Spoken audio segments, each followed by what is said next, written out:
আসসালামু আলাইকুম। I am Tahsin Abdullah. আজকে আপনাদেরকে আমি শিখাবো কি করে ব্যাকফ্লিপ মারতে হয়। তো চলেন শুরু করা যাক।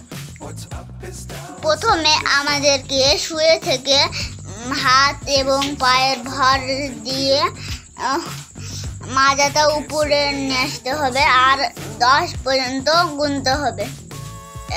এরপরে আমরা হাত পা ছেড়ে দিয়ে বসে থেকে রিল্যাক্স করব 20 গুণা পর্যন্ত।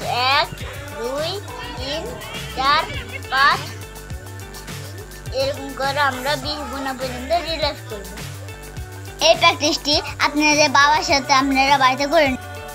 আপনারা যারা আমার চ্যানেলটিকে দেখছেন তারা লাইক আর সাবস্ক্রাইব করতে ভুলবেন। আপনারা যদি আমার দ্বিতীয় পার্টটা দেখতে চান তাহলে অবশ্যই লাইক আর সাবস্ক্রাইব করে দিন। এই প্র্যাকটিসটি 5 থেকে 10 দিন অবশ্যই করে নেবেন।